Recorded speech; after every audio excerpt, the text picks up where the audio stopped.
고려시대 매 사냥이 성행하면서 자연스럽게 매를 키우는 사람도 훈련받은 매도 많아졌습니다. 그런데 매의 숫자가 늘어나면서 문제도 생겼습니다. 매 생김새만으로는 누구의 소유인지 알 방법이 없으니 남의 매를 잡아서 자기의 것이라고 우기는 사람들도 생겨났습니다. 그래서 매를 길들이고 돌본 사람의 이름과 주소를 뼈로 만든 네모난 뿔에 적어서 매 꽁지에 달기 시작했는데 이것이 바로 시치미였습니다. 시치미를 보고 매의 주인을 찾아주겠다는 뜻으로 시치미를 달게 된 것입니다.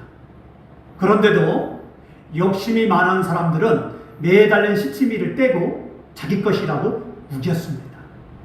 그래서 여기서 시치미를 뗀다라는 말이 나왔습니다. 지금은 어떤 일을 저지르고도 모른 척할 때 시치미를 뗀다라는 말을 씁니다. 우리에게는 그리스도인이라는 이름의 시치미가 달려 있습니다. 이것은 예수 그리스도가 나의 삶의 주인이 된다는 뜻입니다. 예수 그리스도께서 십자가에 죽으시면서 우리의 죄값을 대신 지불하셨고 그 은혜로 우리가 하나님의 자녀가 되었습니다. 그런데 주님의 소유된 우리에게 시치미를 떼려는 유혹이 바깥에서 때로는 우리 안에서 있습니다. 그럴수록 우리는 믿음의 시치미를 떼지 못하도록 그 시치미를 잘 지켜야 됩니다.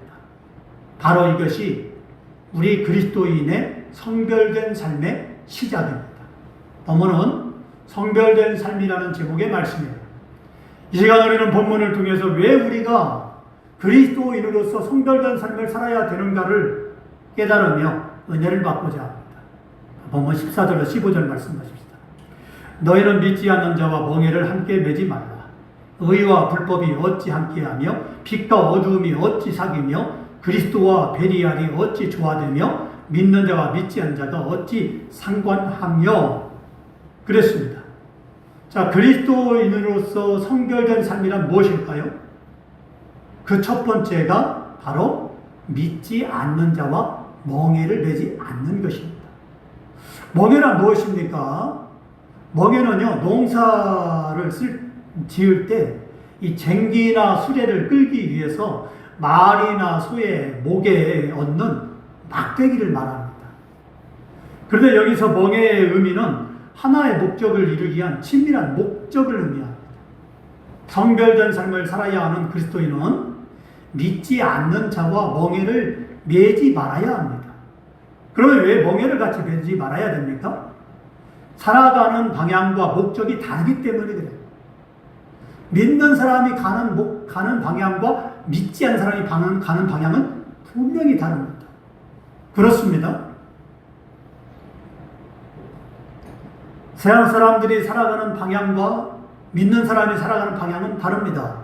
세상 사람들이 살아가는 방향은 부귀영화입니다. 그러나 믿는 사람이 살아가는 방향은 천국입니다. 완전히 다르죠. 목표가 다르고 목적지가 다르고 방향이 다릅니다. 그런데 믿는 사람들이 믿지 않는 사람들과 똑같이 부귀영화를 쫓아가고 잘됨을 쫓아가고 형통함을 쫓아간다면 그건 방향을 잃어버린 것입니다.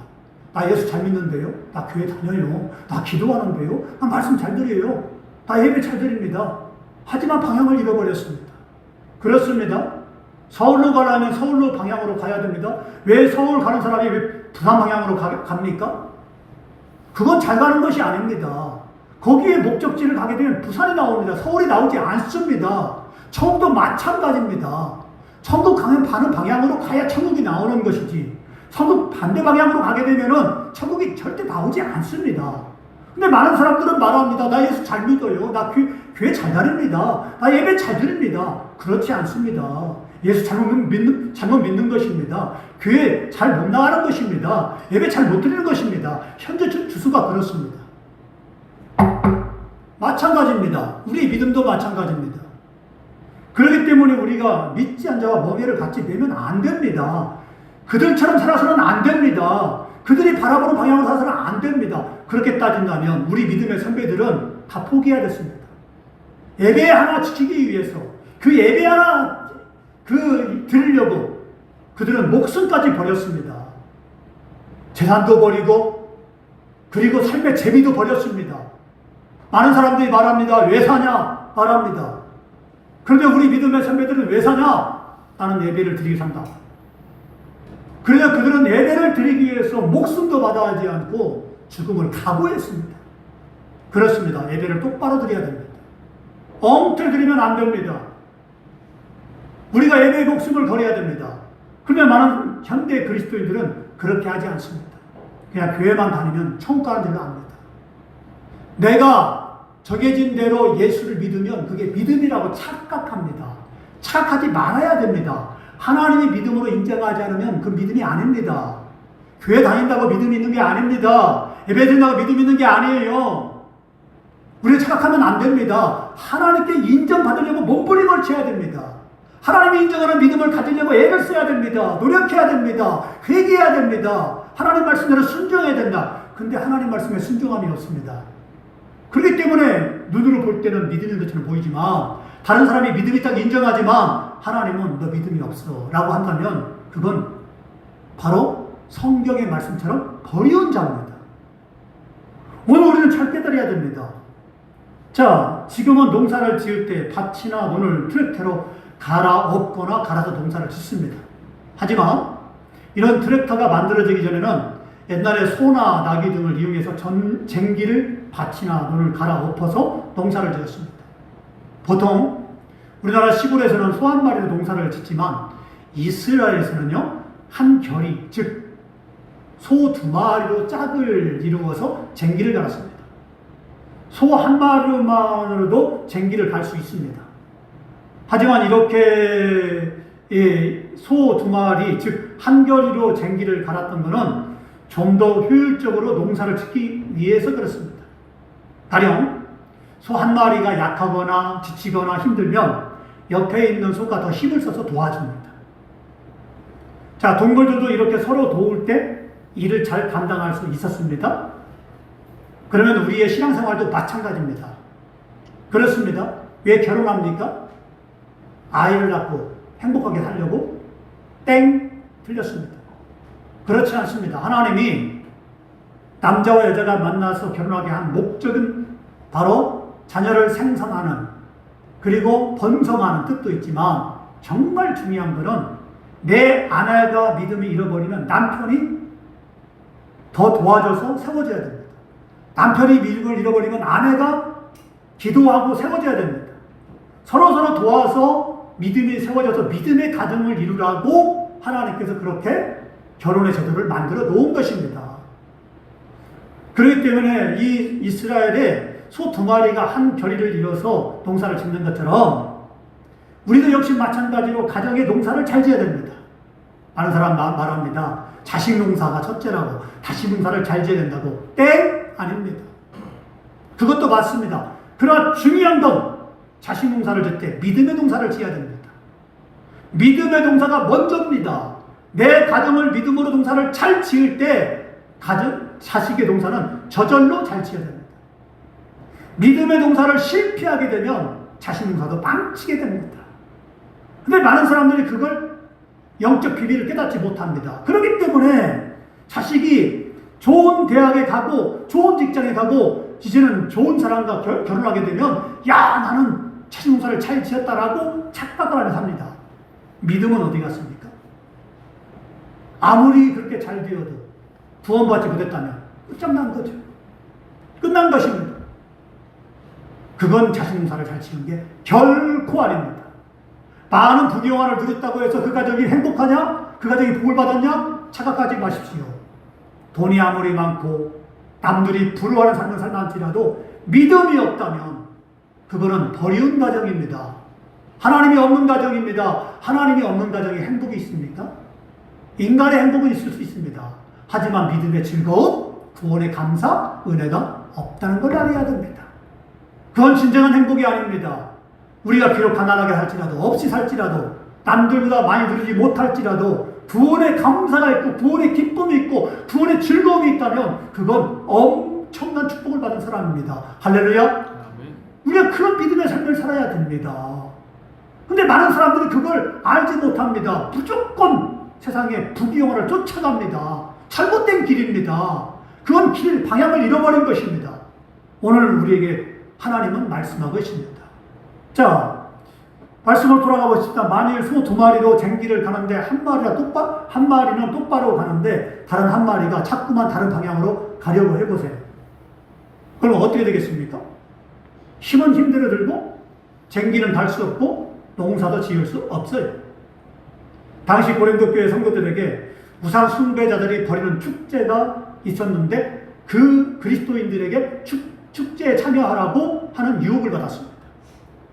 이 축제에는 우상에게 바치는 희생 제사가 있었는데 이들은 광란에 춤을 추고 노래하면서 짐승을 잡아 피를 우상 제단에 뿌리고 나머지 피는 나누어 마셨습니다. 이런 축제에 그리스도인들이 참여해서 같이 춤을 추고 노래하며 우상 제단에 바쳐진 짐승의 피를 나누어 마신다면 어떻게 되겠습니까? 우상 숭배에 참여하는 자가 되고 맙니다. 문제는 당시 고린도 교회에 가만히 들어와서 성도들을 잘못된 신앙과 길로 미혹하는 거짓 사도들이 있었습니다. 이들은 신실한 믿음을 가진 자 같았으나 실제로는 믿음에서 멀리 떠난 자들이었습니다. 오늘 우리도 마찬가지입니다. 많은 교회가 있습니다. 전주에만 해도 500개 교회가 넘습니다. 근데 정말 신실한 목사님들만 있을까요? 우리 잘 깨달아야 됩니다. 마지막 때는 정말 하나님이 인정하고 신실한 목사님, 영적인 목사님 만나는 게 축복이에요. 이름은 살았으나 죽은 자가 많아요. 현대교회 성도들도 그렇고 교회도 그렇고 목사님들도 그렇습니다. 신실한 목사님도 많지만 싹군 목자도 많아요. 잘못 가르치면 자기도 지옥 가지만 따라오는 성도들도 지옥 갑니다. 근교예요? 다 믿지 마세요. 여러분, 우리는 중요한 거는 교회가 크냐 작냐, 성도가 많이 모였냐 많이 모이지 못하냐, 이게 중요한 게 아니에요.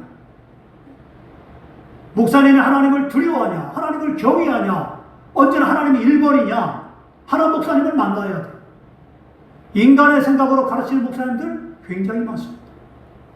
세상에 축복 하는 목사님들 많습니다. 기복주의 많습니다. 진짜 말씀은 여러분 그렇게 살아서는 안 됩니다. 세상의 축복을 따라가지 마십시오. 오직 하나님 말씀대로 순종해야 됩니다. 왜 하나님 말씀에 순종하지 않습니까? 이렇게 가르치며 책망하는 목사님이 진짜 목사님입니다. 근데 많은 사람들은 그걸 싫어합니다. 듣기를 싫어하고 따라오기를 싫어합니다. 그래서 많은 사람들이 격기로 가는 사람들이 많더라 이 말입니다. 우리는 잘 깨달아야 됩니다. 믿음에서 떠난 자들이 되어서는 안 됩니다. 왜냐? 사도 바울이 그렇게 말씀했잖아요. 이들은 신실한 믿음을 가진 자 같았으나 실제로는 믿음에서 멀리 떠난 자들이었는데 그들이 잘못 가르쳤어요. 고린도 교회에 잘못 들어왔어요. 가만히 들어와서 고린도 교회 사람들을 미혹합니다. 그래서 우상을 숭배하도록 만듭니다. 축제에 참여하도록 만듭니다. 그때는 재밌습니다. 이야! 하지만 그들은 믿음이 파괴됩니다. 믿음을 떠나버립니다. 하나님을 떠나버립니다. 하나님을 떠난 것 같지 않지만 그러나 세상 사람들과 별반 다를 바 없는 모습으로, 그런 목적으로, 그런 방향으로 살아갑니다. 그러면 방향을 이미 상실한 것입니다. 목표를 이미 상실한 것입니다. 이건 믿음의 삶이 아닙니다. 따라서 이들과 친하게 지낸다면 그 사람 역시 바른 믿음에서 떠나게 될 것은 분명합니다.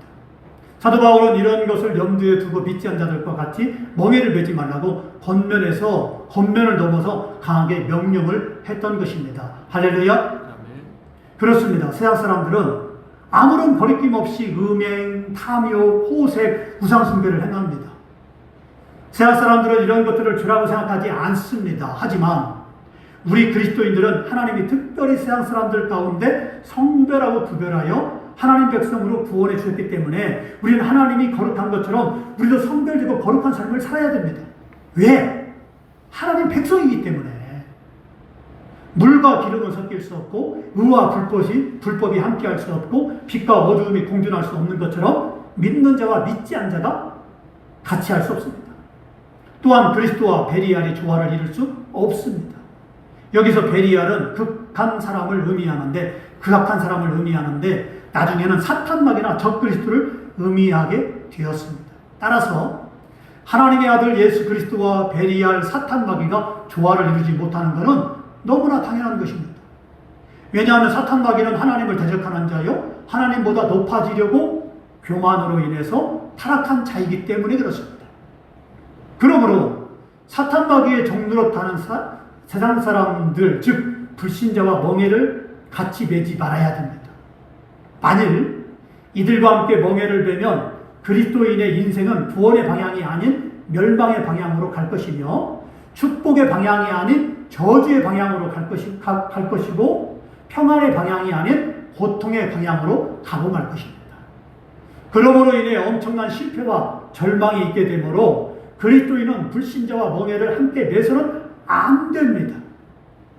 그렇다고 세상 사람들과 교제를 완전히 끊으라는 말이 아닙니다. 그들과 같은 삶을 살지 말라는 것입니다. 예수님은 이렇게 말씀했습니다. 요한복음 15장 19절에 너희가 세상에 속하였으면 세상이 자기의 것을 사랑할 것이나 너희는 세상에 속한 것이 아니요 오직 내가 너희를 세상에서 택하였기 때문에 세상이 너희를 미워하였느니라. 그리스도인은 육체로는 세상에 속했기 때문에 세상 사람들과 함께 살아갈 수밖에 없습니다.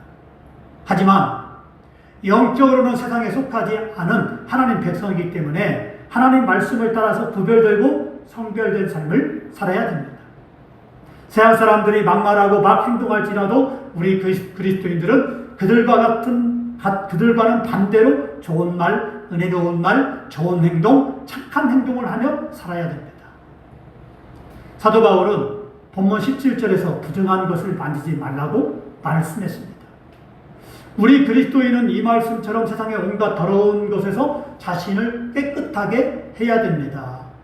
우리 그리스도인은 마치 구약에서 번제단 짐승을 잡아서 하나님께 드릴 때 점과 흠과 티가 없는 것을 드린 것처럼 우리는 도덕적으로 종교적으로 깨끗하고 거룩한 삶을 살아서 하나님께 드려지는 삶을 살아야 됩니다. 이렇게 우리가 우리의 믿음을 지키고 신앙을 지켜야 하기 때문에 불신자와 같이 멍에를 매지 말라는 것입니다. 할렐루야.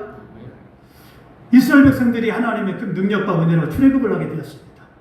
그런데 애굽에서 나올 때 이들과 함께 섞여서 나온 다른 인종들이 있었습니다. 그러니까 이스라엘 백성이라 할지라도 다 이스라엘 백성이 아니었다는 거예요. 교회에서 같이 신앙생활 하지만 다 구원받은 사람이 아니라는 걸 알아야 됩니다. 분명히 말씀드립니다. 여러분이 나는 그리스도인이고 나는 하나님 백성이고 많은 사람이 그렇게 말할 때는 물론 우리 생명생교회에서 속한 택한 백성들은 다 구원받은 백성입니다.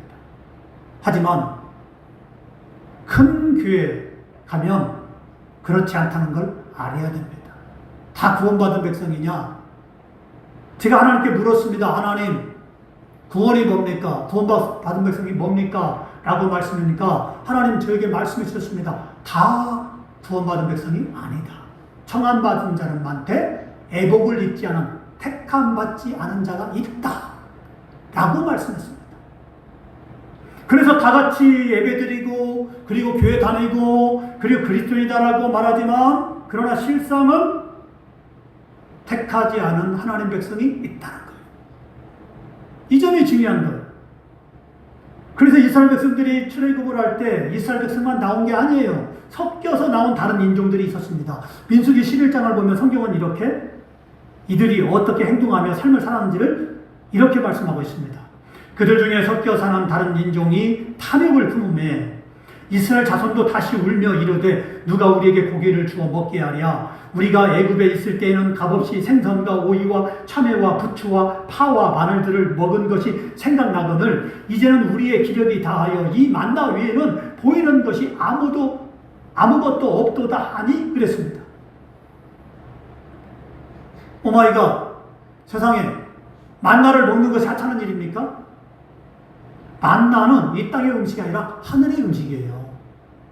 만나는 특별히 하나님께서 지금 광야길을 가고 있는 이스라엘 백성에게만 주신 것입니다.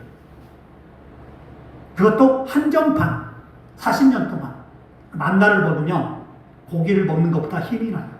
건강해져요. 더 영양소가 많습니다. 왜? 하늘의 음식이 이 땅의 음식이 아니에요. 근데 엄청난 음식. 근데 뭐라고 말씀했습니까? 자, 그들 중에 섞여 사는 다른 인종의 탐욕을 품음에 이스라엘 자손도 다시 울며 이르되 누가 우리에게 고기를 주어 먹게 하랴. 원망과 불평을 했다. 자, 하나님은 이스라엘 백성에게만 특별 대우를 주셨어요. 그러면 이런 특별 대우를 받은 이스라엘 백성은 감사해야 했습니다. 그런데 이런 이스라엘 백성 중에 이들과 섞여 사는 다른 인종의 탐욕을 품고 고기를 먹지 못함을 원망했어요. 그러자 이스라엘 백성들도 이들과 함께 다시 울면서 누가 우리에게 고기를 주어 먹게 하랴. 만나 외에는 보이는 것이 아무것도 없다라고 하나님을 향해 원망하고 불평했어요. 이거는 감사를 잃어버린 자의 모습입니다. 지금 만나를 주신 것만 해도 감사해야 할 텐데 이들은 감사를 잃어버렸습니다. 감사를 잃어버리자 그들의 입에서는 원망과 불평이 터져나왔습니다. 오늘 여러분에게 하나님 뭘 줬습니까? 그렇습니다. 어떤 자는 다른 사람과 볼 때 다른 사람과 못한 삶을 살 수도 있어요. 가난하게 살 수도 있고 건강치 못하게 살 수도 있어요. 근데 우리에게 부유함보다 건강보다 그것과는 비교할 수 없을 만큼 특별 대우를 하나님이 해주고 있습니다. 그게 뭡니까? 영원한 생명을 줬어요. 그러면 영원한 생명이 세상의 부귀영화보다 못합니까? 건강보다 못합니까? 잘 먹고 살아가다 못합니까? 근데 왜 원망합니까? 왜 불평합니까? 세상 사람이 잘 먹고 잘 사는 거 보면서 왜 부러워합니까? 부러워한다는 건 감사를 잃어버린 자의 모습이에요. 그럼 어떻게 합니까? 점점점 원망과 불평이 터져나옵니다. 누구처럼? 이스라엘 백성들처럼. 그러면 하나님을 잃어버리는 거예요. 자, 이렇게 했을 때 어떻게 합니까? 그들이 감사를 잃어버리자 그들의 입에서는 원망과 불평이 터져나왔습니다. 하나님은 이들에게 메추라기를 주시면서 냄새도 싫어하기까지 한 달 동안 먹게 하셨지만 진노하사 심히 큰 재앙으로 이들을 쳤습니다. 그러므로 수많은 사람들이 죽고 말았습니다. 고기를 먹긴 먹었어요. 하지만 하나님이 진노를 하셔서 죽었다는 거예요. 이게 축복입니까? 잘 깨달아야 됩니다. 우리는 여기서 왜 사도 바울이 믿지 않는 자와 왜 멍에를 매지 말아야 되는 이유를 깨달아 볼 수 있습니다. 이 말은 믿지 않은 자들이 사는 것처럼 살지 말라는 거예요. 믿지 않은 자들이 사는 것처럼 우리가 감사를 잃어버려서는 안 된다는 거예요. 우리는 믿음 없는 사람들이 사는 모습을 본받아서도 안 되고 교회에서도 믿음 없는 사람들을 본받아서 안 되고 그들과 가까이 지내서도 안 됩니다. 우리는 언제나 믿음으로 감사하며 하나님 말씀에 순종해야 된다. 왜냐하면 여기에 축복이 있고 형통이 있고 구원이 있기 때문에 그렇습니다. 할렐루야.